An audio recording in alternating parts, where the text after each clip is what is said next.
The rare Earth hypothesis suggests that the emergence of complex intelligent life is an extremely rare phenomenon in the universe, due to a unique set of circumstances on Earth.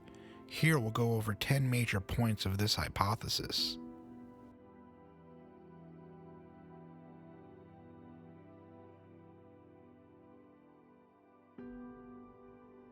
One, galactic habitable zone. A planet must reside in a specific region of a galaxy, away from harmful cosmic events, for example supernovae, and areas with insufficient heavy elements for planet formation. A quote from Rare Earth states, "The defining aspect of a habitable zone is that region where heating from the central star provides a planetary surface temperature at which a water ocean neither freezes nor exceeds its boiling point." The most common star in the universe is called a red dwarf. These are small, low-mass, low-luminosity stars, and are far more numerous than brighter stars like our Sun. A quote from the Penn State Astrobiology Department e-education page states, "The size of the habitable zone clearly depends on the luminosity of the star, which determines the equilibrium temperature of the planet.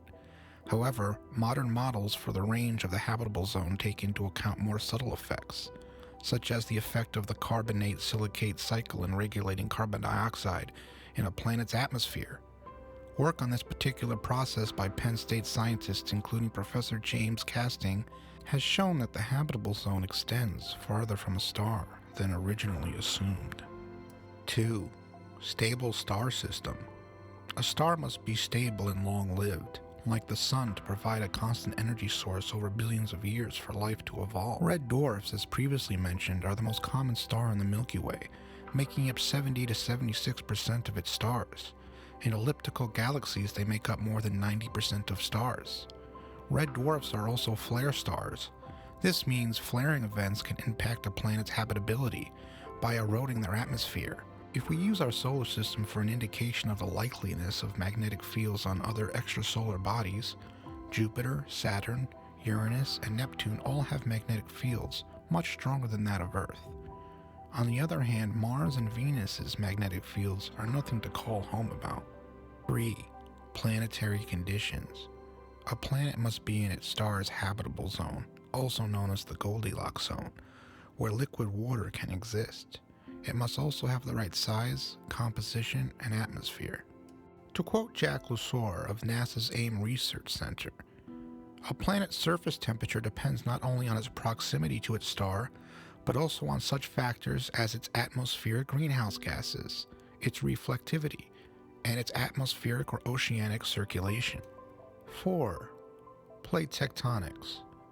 Plate tectonics are critical for recycling carbon and regulating the planet's climate, which helps maintain a stable environment for life. Plate tectonics also enable the formation of mountain chains, multiple mountains positioned in linear order, for example the Rockies. Mountain chains contain a large variety of plant and animal species, many of which are found nowhere else on Earth, also called endemic species. Mountain chains enable elevation gradients, allowing for the existence of microclimates, which enable a broad range of species to inhabit different zones. Plate tectonics are a major force that causes change in the sea level, which is important for formation of minerals that keep CO2 and global temperature in alignment. In an article from the University of Sydney, How Plate Tectonics Maintain the Earth's Goldilocks Climate, quote, "Tectonic processes release carbon into the atmosphere at mid-ocean ridges, where two plates are moving away from each other, allowing magma to rise to the surface and create new ocean crust. Water has a high heat capacity, meaning it can absorb a significant amount of heat without undergoing dramatic changes in temperature. This helps prevent extreme fluctuations in temperature and assures that Earth's climate remains relatively stable. Heat transfer via ocean currents. Ocean currents circulate warm water from the equator towards the poles and cold water from the poles towards the equator, helping to moderate temperatures across the planet. This global conveyor belt of water helps maintain more moderate climates on both land and sea, ensuring that temperature extremes are minimized, which is important for life to thrive." Thermal buffering. Oceans also help buffer the Earth against abrupt changes in climate, such as those that could arise from volcanic eruptions or variations in solar oceans help smooth out the temperature changes over time. Evaporation and precipitation. The water cycle is essential for distributing water across the globe. Water evaporates from the oceans and other bodies of water, rising into the atmosphere, cools and condenses into clouds. This process then leads to precipitation, which replenishes fresh water supplies and ensures that water is available in ecosystems around the world. Water as a solvent. Water is known as the universal solvent because it can dissolve a wide range of substances, facilitating chemical reactions. In the context of life, this is crucial because many of the biochemical processes that support life occur in aqueous environments. From cellular processes to nutrient transport in ecosystems, water is an essential medium for life. Precipitation and ecosystem support. Precipitation from the water cycle provides essential fresh water for ecosystems and human life. It replenishes rivers, lakes, and groundwater, supporting plant and animal life and maintaining the balance of ecosystems. 9. Mass extinction events. A balance of catastrophic events, for example asteroid impacts, is needed to periodically reset ecosystems, allowing new evolutionary paths to emerge. New evolutionary pathways.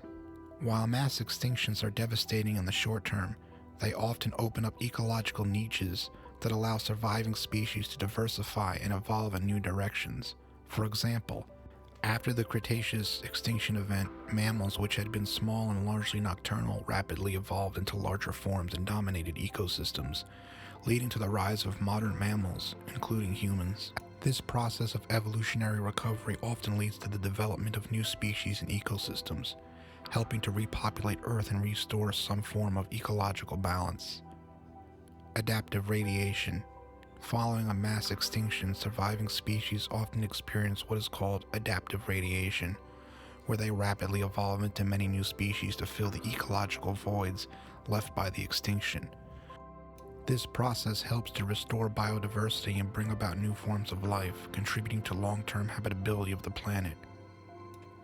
10. Time for evolution.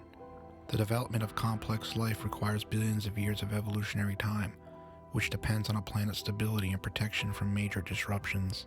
The development of complex life, including intelligent life, may be an extraordinarily rare occurrence in the universe. Earth is likely a unique or very unusual example of a planet capable of supporting complex organisms.